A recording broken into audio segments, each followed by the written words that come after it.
बिस्मिल्लाहिर्रहमानिर्रहीम। आज की इस वीडियो के अंदर कम्युनिटी मेडिसिन के पास्ट एससीक्यूज़ को डिस्कस करने वाले हैं। चैप्टर नंबर 1 है basic definition and concept of health disease. Start करते हैं।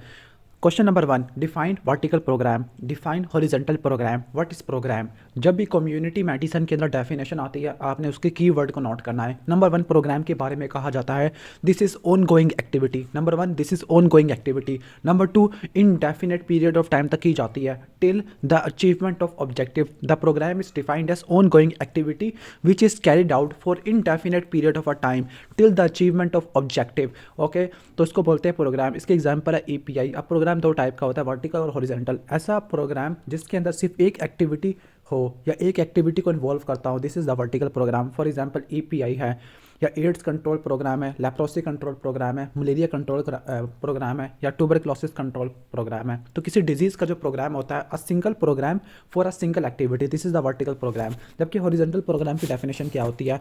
ऐसा programme which cover two dimension of the health like personal health और कम्युनिटी हेल्थ, उसको बोलते हैं हॉरिजॉन्टल। जबकि वर्टिकल के अंदर सिर्फ और सिर्फ एक डायमेंशन को कवर करते हैं, जबकि दो डायमेंशन को कवर करने वाला इसमें पर्सनल हेल्थ और कम्युनिटी हेल्थ आ जाती है। This is horizontal programme. अब हॉरिजॉन्टल प्रोग्राम की एग्जांपल है social action programme 1, social action programme 2, national programme 2 family planning, primary health care जिसमें बेनजीम इनकम सपोर्ट ही आ जाती है। जब वर्टिकल प्रोग्राम को किसी एग्जिस्टिंग हेल्थ फैसिलिटी से मिला देते हैं, दिस बिकम हॉरिजॉन्टल प्रोग्राम। यानी vertical programme plus existing health facility, और इसमें दो डायमेंशन थे, पर्सनल हेल्थ और कम्युनिटी हेल्थ। तो ये क्या बन जाता है? एसएपी बन जाता है, सोशल एक्शन प्रोग्राम। अब सोशल एक्शन प्रोग्राम दो टाइप का होता है, 1 और 2। अब 1 के अंदर क्या क्या चीज़ें हैं? उसका निमोनिक है फ्रेंप, FRENP। एफ फॉर क्या होगा? एफ बनता है family planning, R for rural water supply and sanitation, E for education health education, N for nutrition and P for primary and preventive health care. ये सोशल एक्शन प्रोग्राम 1 के अंदर था। Next question की तरफ चलते हैं। अनफोल्डिंग और evolution of a disease without any intervention और treatment, this is the definition of natural history of disease. Okay, तो यहाँ पे नेचुरल हिस्ट्री ऑफ डिजीज बताया हुआ है। What are the intervention made at the tertiary level? अच्छा, बताता रहता हूँ। प्राइमोडियल लेवल पे कौन कौन सी इंटरवेंशन की जाती है? Individual and the mass education. ठीक है, सॉरी, ये प्राइमोडियल लेवल पे थी, इंडिविजुअल और मैस एजुकेशन। प्राइमरी प्रिवेंशन के अंदर हेल्थ प्रमोशन और स्पेसिफिक प्रोटेक्शन। सेकेंडरी के अंदर early diagnosis, prompt treatment. Tertiary के अंदर डिसेबिलिटी लिमिटेशन और रिहैबिलिटेशन आ जाती है। What which level of prevention is appropriate for screening of disease? तो screening of disease as for screening और एज फॉर सेकेंडरी होती है। सेकेंडरी प्रिवेंशन के अंदर अपने रट्टा मारना है कि पैथोजेनेसिस फेज के अंदर होती है, प्रोग्रेस को रोक देती है और कॉम्प्लिकेशन को प्रिवेंट करती है, अर्ली डायग्नोसिस और प्रॉम्प्ट ट्रीटमेंट से करेंगे। क्लियर? तो ये आ जाएगा, लेकिन ये लेस परफेक्ट होती है as compare to primary. Name the intervention made during that level, यानी सेकेंडरी के अंदर क्या होती है? अर्ली डायग्नोसिस, प्रॉम्प्ट ट्रीटमेंट आती है। What is the basis of that? ये क्या करती है? ये प्रोग्रेस को हाल्ट कर देती है और प्रिवेंट द कॉम्प्लिकेशन है। समझ आ गया? इसके बाद नेक्स्ट है draw and label epidemiology triad. तो एपिडेमियोलॉजी ट्रायड होता क्या है? Epidemiology triad is the interaction of agent host environment, this is the epidemiology triad होता है। ओके, जबकि नेचुरल हिस्ट्री ऑफ डिजीज के दो फेजेस होते हैं, प्री पैथोजेनेसिस और पैथोजेनेसिस। पैथोजेनेसिस के अर्ली के अंदर सेकेंडरी और जो लेट होती है इसमें टर्शियरी प्रिवेंशन की जाती है, और प्री पैथोजेनेसिस के अंदर क्या होता है कि रिस्क फैक्टर से एक्सपोज हो जाता है। तो डिजीज़ को प्रिवेंट करने के लिए क्या करोगे? प्राइमरी प्रिवेंशन करोगे। समझ आ गया? इसके बाद है what is meant by health promotion. अब हेल्थ प्रमोशन से क्या मतलब है? अब हेल्थ प्रमोशन और स्पेसिफिक प्रोटेक्शन ये किसके अंदर आती है? ये आती है हमारी प्राइमरी प्रिवेंशन के अंदर। अब हेल्थ प्रमोशन के अंदर क्या क्या चीज़ें हैं? क्लियर? अब हेल्थ प्रमोशन के अंदर डेफिनेशन करनी है, the process of enabling people to increase control over और टू इम्प्रूव हेल्थ, कि लोगों को इनेबल करना कि वो अपनी हेल्थ को कंट्रोल कर सके और इम्प्रूव कर सके। ओके, तो ये किसी स्पेसिफिक डिजीज़ के खिलाफ नहीं होती, बल्कि ये ओवरऑल हेल्थ के लिए होती है, ओवरऑल होस्ट के लिए होती है। हेल्थ प्रमोशन के अंदर हेल्थ एजुकेशन आती है जो कि कॉस्ट इफेक्टिव है। इसके अलावा इन्वायरमेंटल मॉडिफिकेशन आ जाती है, न्यूट्रिशनल इंटरवेंशन आ जाती है, पीरियोडिक मेडिकल एग्जामिनेशन है, सेक्स एजुकेशन है, मैरिज काउंसलिंग है, जेनेटिक काउंसलिंग है, यानी काउंसलिंग इसी के अंदर आती है, healthy lifestyle, education, environmental modification. तो ये आ जाता है हमारा हेल्थ प्रमोशन। जबकि स्पेसिफिक प्रोटेक्शन के अंदर ऐसे मेजर्स होते हैं जो किसी स्पेसिफिक डिजीज़ के कोर्स को या कॉज को इंटरसेप्ट करते हैं, डिस्टर्ब कर देते हैं। इसके अंदर एग्जांपल है इम्यूनाइजेशन किया है, स्पेसिफिक न्यूट्रिएंट है, प्रोटेक्शन अगेंस्ट ऑक्यूपेशनल हैजर्ड है, कैंसर की प्रिवेंशन है इंक्लूडिंग कार्सिनोजन, और कीमो प्रोफाइलैक्सिस है। और कीमो प्रोफाइलैक्सिस को दो में डिवाइड करते हैं, कॉजल कीमो प्रोफाइलैक्सिस और clinical chemo prophylaxis.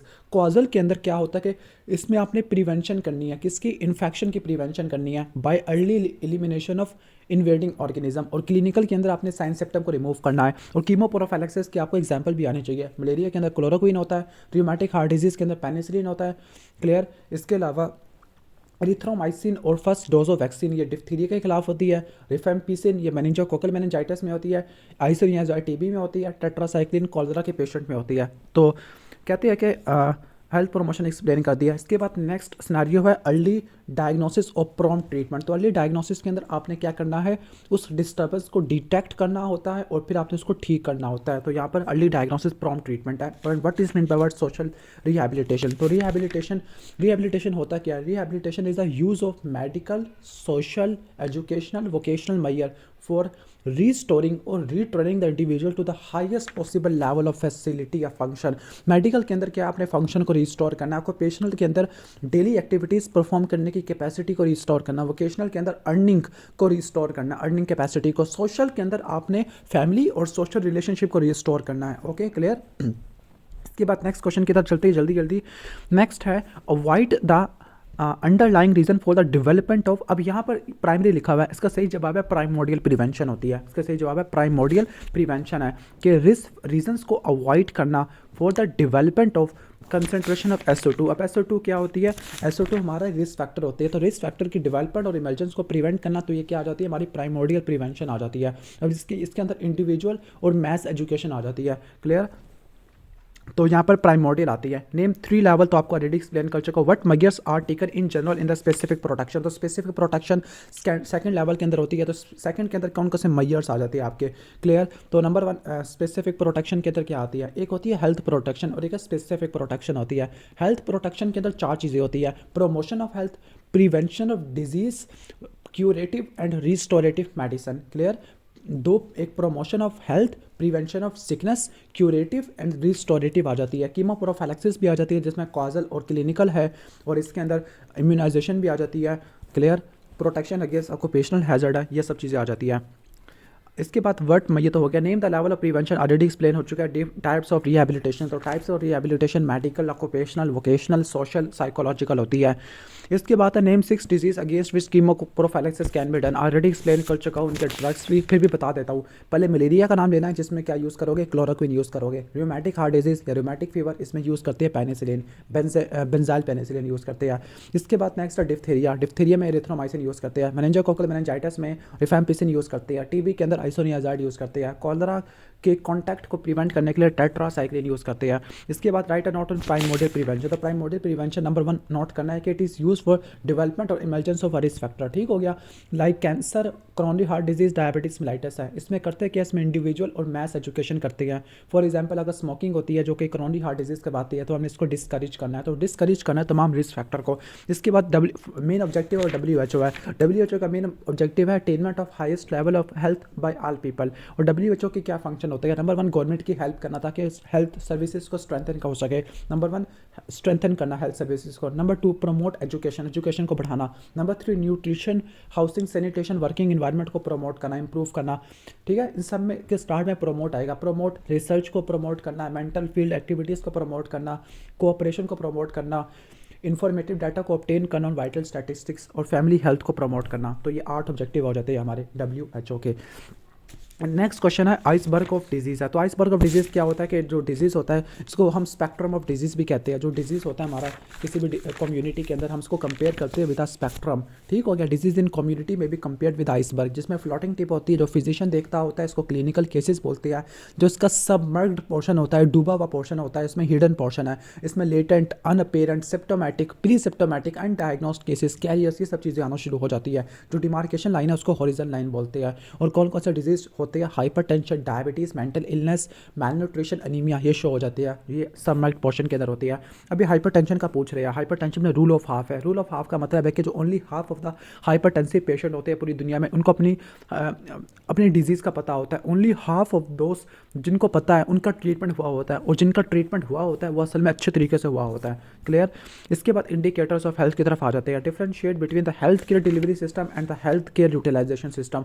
Health care delivery देनी है तो इसमें क्या क्या, doctor population ratio, doctor nurse ratio, population bed ratio, और population trained birth attendant ratio. This is the health care delivery. इसके बाद हेल्थ केयर यूटिलाइजेशन रेट है। हेल्थ केयर डिलीवरी इंडिकेटर के अंदर ऐसे इंडिकेटर्स होते हैं जो कि हेल्थ सर्विस को डिलीवर करते हैं टू द जनरल पॉपुलेशन, जबकि यूटिलाइजेशन रेट के अंदर ऐसे इंडिकेटर्स आते हैं जो कि हेल्थ सर्विस को यूटिलाइज करते हैं। For example proportion of infant जो कि फुली इम्यूनाइज्ड है अगेंस्ट 9 EPI डिजीज़, या percentage of population using the family planning, bed occupancy rate ये आ सकता है। इसके अलावा अच्छा, बेड ऑक्यूपेंसी रेट आइडियल 85 होना चाहिए, पाकिस्तान के अंदर 93 है। क्लियर। तो ये आपके यूटिलाइजेशन रेट आ जाते हैं। Enumerate the most important mortality indicator use to compare the health status of the country internationally. तो कौन सा होता है हमारा, इन्फेंट मोर्टेलिटी रेट होता है। इसका फार्मूला क्या होता है, number of death of infant over mortality rate है, तो नीचे क्या आएगा आपका, आपके नंबर ऑफ लाइव बर्थ आ जाएगी, मल्टीप्लाई 1000 आ जाएगा। Enumerate the different type of mortality rate use to assess the health status of a country. तो सारे मोर्टेलिटी रेट्स आपने लिखने हैं। ओके, तो मोर्टेलिटी रेट कौन कौन से यूज़ करते हैं, सबसे पहले क्रूड डेथ रेट आता है जिसको अनस्टैंडर्डाइज भी कहते हैं। लाइफ एक्सपेक्टेंसी है। लाइफ एक्सपेक्टेंसी का मतलब है कि average number of the years that would be lived by newborn. Okay, if current age specific mortality rate persist. इसके बाद इन्फेंट मोर्टेलिटी रेट है जो कि यूनिवर्सली एक्सेप्टेड है, of health of whole population and of socio economic condition है। इसके बाद child mortality rate है, अंडर 5 मोर्टेलिटी रेट है, मैटरनल मोर्टेलिटी रेट है, डिजीज स्पेसिफिक मोर्टेलिटी रेट है। जो प्रोपोर्शनल मोर्टेलिटी रेट होता है the simplest measure of burden of disease या years of potential life lost. ये कैसे निकालोगे, expected life minus age at which death occurs due to some accident, और male की 66 और फीमेल की 67 होती है। Proper utilization of health care show the effectiveness of health care system. और name at least 5 method which are use to assess the health care service utilisation rate. Health care service utilisation rate के अंदर कौन कौन से आ जाते हैं, 5 चीज़ें पूछना है। ओके, बेड टर्नओवर रेशियो भी आ जाती है, आपने ये भी ऐड कर लेना है। ठीक है, तो एग्जांपल क्या होगी, proportion of infant who are fully immunised against 9 EPI disease, percentage of population using the various method of family planning, bed occupancy rate, bed turnover ratio, ये आपके आ जाते हैं। क्लियर। इसके बाद है a researcher is interested to compare the health status of the Punjab with that of Balochistan. Name 3 parameter to be used in this. तो कौन से 3 पैरामीटर हम यूज़ करेंगे for comparing the health status. सबसे पहले तो इन्फेंट मोर्टेलिटी रेट हम use कर सकते हैं। ओके, इसके अलावा दूसरे जो आ सकते हैं, अंडर 5 मोर्टेलिटी रेट हम ये इंक्लूड कर सकते हैं। चाइल्ड मोर्टेलिटी रेट है, प्रोपोर्शनल मोर्टेलिटी रेट है, years of potential life lost है। क्लियर, ये आपके आ जाते हैं। और इसके अलावा ये तो मैंने आपको मोर्टेलिटी के बताया, और भी चीज़ें पूछ रहे हैं। अच्छा, what are the characteristics of ideal indicator. तो उसका मिमोनिक होता है व्रास, validity, reliability, accuracy, sensitivity, specificity. Okay, ये चीज़ें आ जाती है। अच्छा, ये थे मोर्टेलिटी। मॉर्बिडिटी के अंदर फ्रीक्वेंसी को देखने के लिए इंसिडेंस और प्रीवैलेंस करते हैं। डिसेबिलिटी को देखने के लिए हम average number of days of disability DALY HALY या यूज़ करते हैं। क्लियर। इसके बाद है सिविरिटी को देखने के लिए केस फैटेलिटी रेट है। स्पेल ऑफ सिकनेस, ये हम एब्सेंटिज्म फ्रॉम वर्क और स्कूल को देखने के लिए इस्तेमाल करते हैं। क्लियर। इसके अलावा कुछ डिसेबिलिटी रेट होते हैं, लाइक इवेंट टाइप या पर्सन टाइप होता है। सुलिवन इंडेक्स होता है जिसके अंदर हम ये कैसे मालूम करते हैं, सुलिवन इंडेक्स से हम लाइफ एक्सपेक्टेंसी से चीज़ें माइनस करते हैं। Number 1, duration of bed disability and inability to perform major activity. This is the expectation of life free disability. Okay, life free disability expectancy या disability free life expectancy, DFLEB बोलते हैं। कैसे मालूम करें कि लाइफ एक्सपेक्टेंसी से हमने क्या निकालना है, बेड डिसेबिलिटी और मेजर एक्टिविटीज़ वाला, ये आपने लिखना है। इसके बाद what do you mean by health index. Okay, तो हेल्थ इंडेक्स के अंदर क्या है, हेल्थ इंडेक्स में आपके वेरिएबल्स इंडिकेटर्स आ जाते हैं जो कि आप यूज़ करते हो, which are helps to measure the changes. Okay, या which help to measure changes या वैल्यूज़ या स्टेटस ऑफ द कम्युनिटी। तो ये आपके हेल्थ इंडेक्स में आ जाते हैं। क्लियर। आगे है millennium developmental goal. Right number and names of 3 developmental goal. Millennium developmental goal, अच्छा मिलेनियम डेवलपमेंटल गोल MDG के बारे में बातें कर रहे हैं। तो मिलेनियम डेवलपमेंटल गोल 2000 में बनाए गए थे। ओके, तो इसमें 8 गोल होते हैं, 48 इंडिकेटर्स होते हैं। इसमें रट्टा मार लो कि जो हेल्थ रिलेटेड है वो आपके दूसरे तीसरे नहीं होते, चौथा पाँचवा छठा ये आपके होते हैं। जो गोल नंबर 1 है, क्लियर, जो गोल नंबर 1 है उसका मतलब है कि आपने पॉवर्टी को ख़त्म कर देना है। चौथा पाँचवा छठा लिखना है यहाँ पर। चौथा पाँचवा छठा जो हेल्थ से रिलेटेड है, चौथा है reduce child mortality. Number 5 maternal health को इम्प्रूव करना। नंबर 6 एड्स, मलेरिया, HIV, इनको आपने कॉम्बैट करना है, मुकाबला करना है इनका। जबकि 1 के अंदर पॉवर्टी आती है, 2 के अंदर यूनिवर्सल प्राइमरी एजुकेशन और 3 के अंदर जेंडर इक्विटी आ जाती है। क्लियर, मैंने सारे एक्सप्लेन कर दिया है। 7वें के अंदर इन्वायरमेंटल सस्टेनेबिलिटी और 8वें के अंदर ग्लोबल पार्टनरशिप ऑफ डेवलपमेंट आ जाती है। यहाँ पे आके हमारा टॉपिक ख़त्म हो जाता है।